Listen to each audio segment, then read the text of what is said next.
Hi hello everyone welcome to Jashmi lovely charms. ఈరోజు video వచ్చేసి soap making అండి. చిన్నపిల్లల కోసం మన ఇంట్లో ఉండే ఇంగ్రీడియంట్స్తోనే సింపుల్గా సోప్ తయారు చేసుకుందామండి. పిల్లలకి బయట సోప్ యూస్ చేస్తే ఎలాంటి కెమికల్స్ అయినా కలుస్తూ ఉంటాయి కదా. అలాంటి కెమికల్స్ కానీ ఏమీ లేకుండా మన ఇంట్లోనే మన పిల్లలకి మనమే చేసుకోవచ్చండి. కొంచెం ఓపిక పట్టాలి అంతే. ఓపికతో మనం చేసుకుంటే చాలా మంచిదండి. ఫస్ట్ ఇంగ్రీడియంట్స్ వచ్చేసి వీట్ ఫ్లోర్ 1 కప్, రా milk 200 grams and soap base వచ్చేసి నేను ఆన్లైన్లో ఆర్డర్ పెట్టి తీసుకున్నానండి. మీకు కూడా కావాలంటే నేను లింక్ అనేది డిస్క్రిప్షన్లో ట్యాగ్ చేస్తాను, కావాలంటే ఒకసారి చెక్ చేయండి. And first of all take 1 bowl and 3 spoons of wheat flour and add some raw milk and no lumps. అంటే ఉండలు కట్టకుండా మనం దాన్ని తిప్పుతూ ఉండాలండి. ఉండలు కట్టకుండా కలపాలండి దాన్ని మనం. ఫస్ట్ నేను 2 స్పూన్స్ తీసుకున్నాను, బట్ నాకు సరిపోయినట్టు అనిపించలేదు, అందుకని చెప్పేసి మళ్ళీ 1 స్పూన్ యాడ్ చేస్తున్నాను. బట్ మీరు అలా కాకుండా డైరెక్ట్గా 3 స్పూన్స్ ఒకేసారి తీసుకోండి. కొంచెం కొంచెం మిల్క్ వేసుకుంటూ కలుపుతూ ఉండాలండి. థిక్ పేస్ట్లా ఫామ్ అయ్యేంత వరకు మనం చేసుకోవాలి దాన్ని. మరీ పలచగా ఉండకూడదండి, అలా అని చెప్పేసి మరీ గట్టిగా కూడా ఉండకూడదు. కొంచెం గట్టిగా ఉంటే కొంచెం పాలు వేస్తే కొంచెం థిక్ పేస్ట్లా ఫామ్ అవుతుంది. మరీ థిక్ కాదు, అలా అని చెప్పేసి మరీ పలచగా కూడా కాదండి. విటమిన్ ఈ క్యాప్సిల్ చూడండి, విటమిన్ ఈ క్యాప్సిల్ 400 mg. నేను చిన్న పాప కాబట్టి ఒక్క క్యాప్సిల్ మాత్రమే వేస్తున్నానండి. అదన్నా వైట్గా ఉంటారు అని చెప్పేసి. లేదు మాకు అలా ఏం అవసరం లేదు అనుకుంటే మీరు విటమిన్ ఈ క్యాప్సిల్ వేసుకోవాల్సిన అవసరం లేదండి. ఇంకా ఏజ్ కొంచెం ఎక్కువ అనుకుంటే కనుక 2 క్యాప్సిల్స్ వేసుకోవచ్చు. తర్వాత వచ్చేసి సోప్ బేస్, దాన్ని మనం చిన్న చిన్న పీసెస్గా కట్ చేసుకోవాలండి. వీలైనంత వరకు చాలా అంటే చాలా చిన్న పీసెస్ కింద కట్ చేసుకోవడమే బెస్ట్ అండి. ఎందుకంటే త్వరగా మెల్ట్ అవుతుంది అంత చిన్న చిన్న పీసెస్గా మనం కట్ చేసుకోవడం వల్ల. నేను కొంచెం పెద్దవే కట్ చేశాను, అందుకే నాకు కొంచెం టైం ఎక్కువ తీసుకుంది. మీరు అలా కాకుండా చిన్న చిన్న ఎంత వీలైతే మీకు అంత చిన్నగా కట్ చేయండి. అంత చిన్నగా కట్ చేస్తే తొందరగా అది మెల్ట్ అయ్యి లిక్విడ్ కింద ఫామ్ అవుతుందండి. ఇప్పుడు దీన్ని మనం ఒక బౌల్లోకి ట్రాన్స్ఫర్ చేసుకోవాలి. ట్రాన్స్ఫర్ చేసుకుని డీబాయిలింగ్ మెథడ్లో దీన్ని బాయిల్ చేయాలండి. ఫస్ట్ ఆఫ్ ఆల్ వచ్చేసి ఒక పెద్ద ప్యాన్ తీసుకుని దాంట్లో ఒక 3 గ్లాసెస్ ఆఫ్ వాటర్ వేసుకోవాలి. ఆ వాటర్ లో ఫ్లేమ్లోనే చేయాలండి. వాటర్ కొంచెం హీట్ అవుతుంది అనుకున్నప్పుడు మనం ఈ బౌల్ని తీసుకెళ్ళి ఆ ప్యాన్లో పెట్టాలండి. పైన క్యాప్స్ కానీ ఏమీ పెట్టొద్దు, అలానే ఉంచండి. అది బాయిల్ అవుతుంది అని చెప్పేసి మనం చూస్తున్నప్పుడు మాత్రం గరిటెతో కలుపుతూ ఉండాలండి, స్పూన్తోని. అది మాత్రం మర్చిపోకూడదు, మనం మర్చిపోకుండా కలపాలి. లేకుంటే కనుక ఉండలు కట్టేస్తాయండి. ఉండలు కట్టేస్తే దాన్ని ఇంక మనం ఏమీ చేయలేము. అలా కలుపుతూనే ఉండాలి. లో ఫ్లేమ్లో మాత్రమే దీన్ని మొత్తం మనం కుక్ చేస్తామండి, ప్రిపేర్ చేస్తూ ఉంటాము. లో ఫ్లేమ్లోనే చేయాలి మొత్తం అంతా కూడా. హై ఫ్లేమ్ చేస్తే హీట్ ఎక్కువైపోతుంది కదండి. హీట్ ఎక్కువైతే కొంచెం తొందరగా ఉండకట్టేసినట్టు అయిపోతుంది. అలా కాకుండా లో ఫ్లేమ్లో మనం హీట్ చేస్తూ ఉంటే కనుక అది తొందరగా ఉండకట్టకుండా ఉంటుందండి. మొత్తం ఫస్ట్ ఆఫ్ ఆల్ అది వచ్చేసి ఆ సోప్ బేస్ అనేది మొత్తం మెల్ట్ అయిపోయి లిక్విడ్ ఫామ్లోకి వచ్చేయాలండి.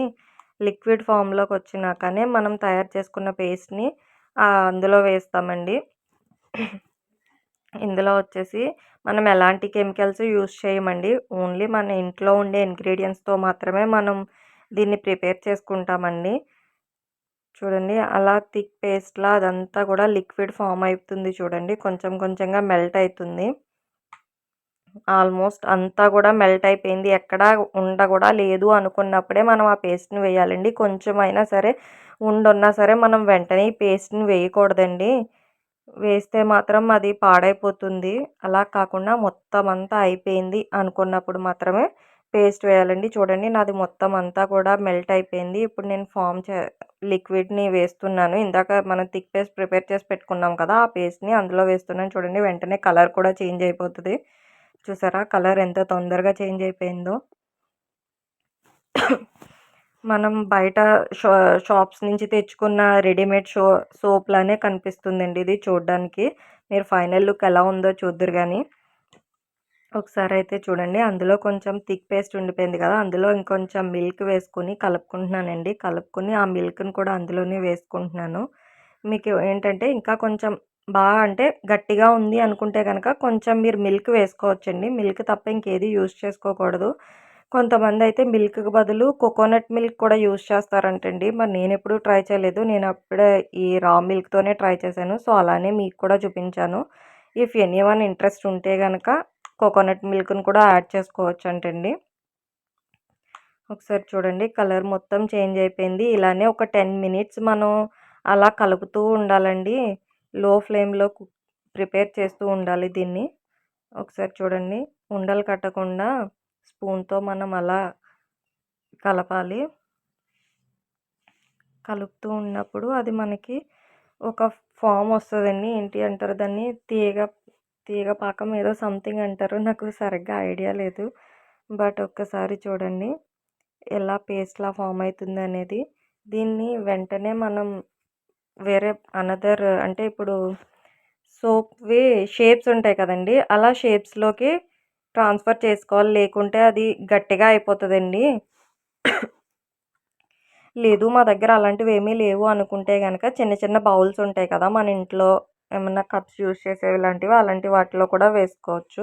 నాకు హాఫ్ కేజీకి వచ్చేసి 6 సోప్స్ అయితాయి అనుకున్నాను నేను. బట్ 5 అయినియి. మేబీ 1 కేజీకొచ్చేసి 12 సోప్స్ ఆర్ 10 సోప్స్ అవుతాయి అనుకుంటున్నానండి. హాఫ్ కేజీకొచ్చేసి 5 సోప్స్ అయినియి నాకు. ఒకసారి చూడండి ఇలా థిక్ ఫార్మ్ అయినాక ఇంకొంచెం దగ్గర పడాలిది. ఆల్మోస్ట్ అయిపోయింది. ఫైనల్‌కొచ్చేసింది. ఒకసారి చూద్దాం మళ్ళీ. అలా కలుపుతూనే ఉండాలండి. శ్రమ అనుకోకూడదు. కొంచెం ఓపిక బట్టి చేస్తే అంతా మంచిగా సెట్ అయితది. శ్రమ అనుకుంటే ఏది చేయలేం కదండీ! ఓపికతో చేసుకుంటే మన పిల్లలకి మనమే మంచి కేర్ తీసుకున్న వాళ్ళం అయితాము. మన కోసం కాకపోయినా మన పిల్లల కోసమైనా మనం కష్టపడాలి. సో, కష్టంతో కాకుండా ఇష్టంతో చేసుకుందాం. ఒకసారి చూడండి థిక్ ఫార్మ్‌లోకి అయిపోయింది ఇదంతా కూడాని.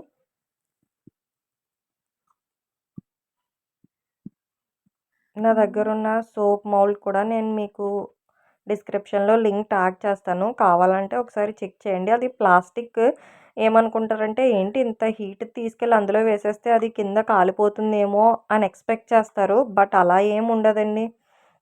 ఇది హీట్‌తోనే వేయాలి. చల్లారిపోయాక వేద్దామంటే ఇంక అదేం రాదు. ఇంక అసలు బౌల్‌లోంచి బయటికే రాదింకది. అంత రాయిలా అయిపోతదండి. వెంటనే ట్రాన్స్‌ఫర్ చేసుకోవాలి మనం. ఒకసారి చూడండి ప్రిపేర్ అయిపోయింది. ఇప్పుడు మనం సోప్ మౌల్డ్‌లోకి ట్రాన్స్‌ఫర్ చేసుకుందాము. చూడండి. అదిగోండి ప్లాస్టిక్ సోప్ మౌల్డ్ అది. కానీ వెంటనే కాలిపోతుందేమో అనుకుంటారు అంత హీట్‌తో వేసేస్తేనే. బట్ ఏం అవ్వదండి అది. ఒకసారి చూడండి ఎలా ట్రాన్స్‌ఫర్ చేస్తున్నానో. ఫస్ట్ ఇది ఈ హ్యాండ్‌తో అవ్వలేదు. సో, అందుకని చెప్పేసి హ్యాండ్ చేంజ్ చేసి వేరే డైరెక్ట్‌గా ట్రాన్స్‌ఫర్ చేసేసాను మౌల్డ్స్‌లోకి.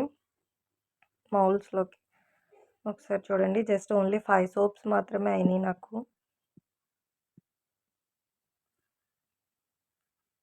చాలా బావుంటుందండి. పిల్లలకి ఇది సోప్ యూజ్ చేయడం వల్ల ఎలాంటి సైడ్ ఎఫెక్ట్స్ కానీ అలాంటివి ఏమీ ఉండవు. మా పాపకి పడుతుందండి ఈ సోపు. నేను మా పాప కోసం ఇంక ఇవే యూజ్ చేస్తూ ఉంటాను ఇంట్లోని. పెద్దవాళ్ళకి కూడా ప్రిపేర్ చేసుకోవచ్చండి. అందులో ఇంకొంచెం 2 ఇంగ్రీడియెంట్స్ యాడ్ అవుతాయి అంతే. నేను అది కూడా మీకు చేసి చూపిస్తాను. మా ఇంట్లో కూడా మేము అదే సోప్ యూజ్ చేస్తాము. మొత్తం అందరం కూడాని. చూడండి ఓన్లీ 5 సోప్స్ మాత్రమే. ఇంక బౌల్‌లో చూసారా ఏమీ లేదు. కావాలంటే చూడండి మనం ఒక్క నిమిషం నేను అందులో ఏసినప్పుడు పైన పడిందా అది కూడా ఎంత అక్కడే ఆరిపోయి రాయిలా అయిపోయింది చూడండి. చూసారా ఆఫ్టర్ 2 అవర్స్ తర్వాత నేను మళ్ళీ మీకు చూపిస్తున్నాను సోప్ తీసి. ఆఫ్టర్ 2 అవర్స్ తర్వాత అది ప్రిపేర్ అయిపోతదండి. కానీ యూజ్ చేసుకోవడానికి మనం ప్రిపేర్ చేసుకున్న రోజు మానేసి తర్వాత రోజు యూజ్ చేసుకుంటే అది బావుంటుందండి. ఎవరికైనా ఇంకా కొంచెం మెత్తగా వచ్చింది అనుకుంటే గనక ఒక నైట్ మొత్తం ఫ్రిడ్జ్‌లో పెట్టేస్తే గట్టిపడిపోతదండి. నాది మాత్రం అలా రాలేదు. నాది బానే వచ్చింది చూడండి. చూసారా ప్లాస్టిక్‌ది కూడా ఏం కాలేదు. చూసారా సోప్ ఎంత ప్యూర్‌గా ఉందో. Only just milk and wheat flour కదండీ! సో, అందుకే ఇంత బావుంది. మీరు కూడా మీ పిల్లలకి ట్రై చేసి కమెంట్‌లో చెప్పండి ఎలా వచ్చింది ఏంటి అనేదిని. ఆ వీడియో కనుక మీకు నచ్చినట్టయితే please like and share and subscribe.